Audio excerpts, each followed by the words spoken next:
कोई चाहता है कि बस सरकारी नौकरी मिल जाए, हमें सरकारी पद मिल जाए। मैं सरकारी नौकरी या सरकारी पद के विरोध में नहीं हूं।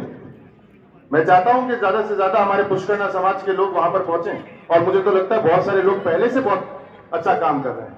बट अगर बाय चांस अगर सरकारी क्षेत्र में नहीं घुस पा रहे हैं तो इसका मतलब क्या जीवन खत्म हो गया क्या? बट मैं ये आपके माता पिता को भी यहाँ पर कहना चाहता हूँ, जो मेरे भी माता पिता तुल्य हैं, कि अगर जीवन में बच्चा कोई सरकारी क्षेत्र में जा रहा है और सरकारी क्षेत्र में असफल हो गया तो इसका मतलब ये नहीं है कि वो जीवन में कुछ नहीं कर सकता। हमें अपनी मानसिकता को बदलने की जरूरत है। मैं बहुत सारे ऐसे बच्चों को देखता हूं जो 98-99% लग रहे हैं, उनको पूछता हूं भैया क्या कर रहे हो तुम, कि सर एलडीसी की तैयारी कर रहे हैं।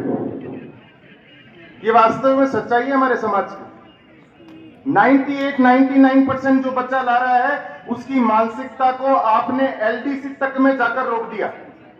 क्यों? क्योंकि हमें सरकारी एलडीसी बनना है बस। और मैं तो जानकर बहुत आश्चर्य हुआ हूं कि मेरे साथीगण और मेरे जो स्टूडेंट, काफी मैंने स्टूडेंट्स को पढ़ाया, उसमें कई बच्चे सीए बन गए।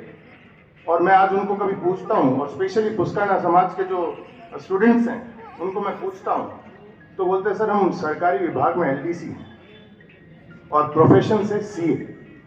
बड़ा मुझे दुख होता है उन लोगों के लिए कि जिनकी समाज की सोच के कारण वो सीए बनने के बाद में भी एलडीसी की जॉब कर रहे हैं। तो मुझे लगता है कि हमें हमारे समाज में और ये बड़ों की मुझे लगता है ज्यादा जिम्मेदारी है। आप लोगों को हमें ज्यादा देना पड़ा। अगर कोई सरकारी नहीं लगा तो इसका मतलब यह नहीं है कि उसके जीवन के सभी क्षेत्र बंद हो गए। बहुत सारे ऐसे क्षेत्र हैं जिसमें सरकारी में ना घुसकर भी आप बहुत बड़े काम कर सकते हैं। आप अपनी प्रतिभा को छुपाए ना, आप अपनी प्रतिभा को सरकारी क्षेत्र तक सीमित ना रखें। 15-15, 20-20 साल तक कोई सरकारी की तैयारी कर रहा है और अगर उसका नहीं हुआ तो उसके बाद में उसका जीवन बहुत तकलीफ पे हो जाता है।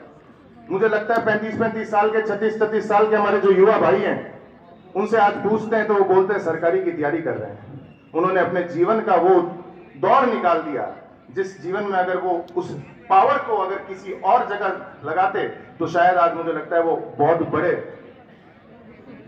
स्थान पर होते। इसलिए मैं ज्यादा यहाँ पर समय लेना नहीं चाहूंगा।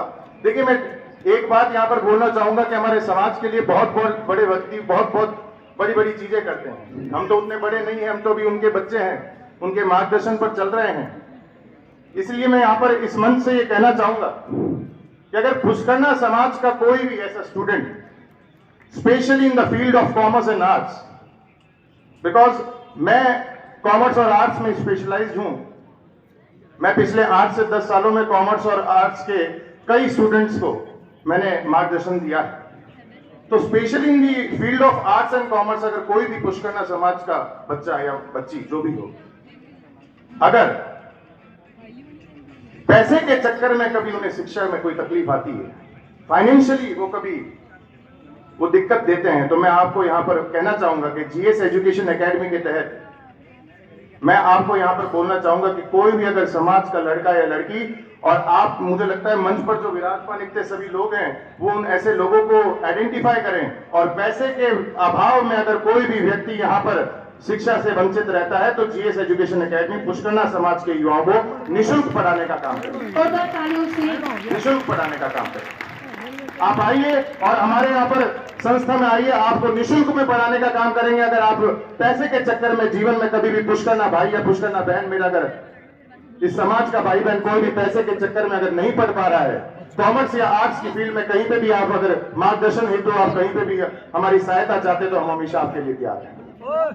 और माता पिता को मैं ये बोलना चाहूंगा कि बच्चों को कंपेयर करना छोड़ने, क्योंकि मैं शहर बहुत कम आता हूं, पर जब भी आता हूं तो मैं परिवारों में देखता हूं कि फलाने का बुआ का लड़का ये बन गया, मामा का लड़का ये बन गया, चाचा का लड़का ये बन गया। कंपैरिजन बंद करिए, क्योंकि हर एक व्यक्ति को जो भूमिका, जो किरदार निभाना है वो परमात्मा ने पहले से तय कर रखा है। और आज अगर मैं शिक्षा के क्षेत्र में टीचिंग लाइन में हूं और अगर मैं मेरे ऑक्यूपेशन पर सवाल उठा लूं तो मेरे से बड़ा मूर्ख कौन है? क्योंकि मेरा ये जो ऑक्यूपेशन है ये मैंने थोड़ी तय किया है, परमात्मा ने तय किया है कि तुम्हें टीचर बनना है। और अगर मैं इसी ऑक्यूपेशन पे क्वेश्चन मार्क लगा दूंगा तो मेरे से बड़ा मूर्ख कौन होगा? मैं तो परमात्मा को चैलेंज कर रहा हूं। इसीलिए आप लोग कंपैरिजन करना छोड़ दीजिए।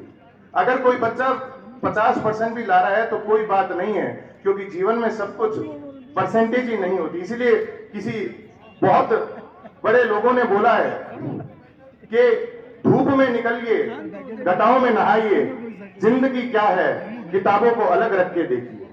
आपको मैं ये कहना चाहता हूं कि जीवन में किताबें ही सब कुछ नहीं है। मैंने मैडम को सुना था व्यवहार बहुत जरूरी है। तो people will forget what you have said to them, people will forget what you have done for them, but people will never forget what you have made them feel for that. आप उन्हें विश्वास ऐसा दिलाइए कि आप व्यवहारिक हैं, आपके व्यवहार में ही आपकी शिक्षा चलेगी। शिक्षा के लिए किसी डिग्री या किसी परसेंटेज की जरूरत नहीं है। और मुझे लगता है हम इस सभी समाज के अंदर पुष्करना समाज ऐसा है जहां पर व्यवहार की बिल्कुल कमी नहीं है। हम अपने बड़ों से, अपने माता पिता से, अपने मामा से, अपने चाचा से यही सीखते हैं कि व्यवहार कैसा किया जाता है। तो मुझे लगता है आप लोगों को व्यवहार सिखाने की जरूरत नहीं है। हमारे बड़े बुजुर्ग जो हैं वो बहुत ही सक्षम हैं हम अगली पीढ़ियों को व्यवहार सिखाने के अंदर। धन्यवाद। जय पुष्करना।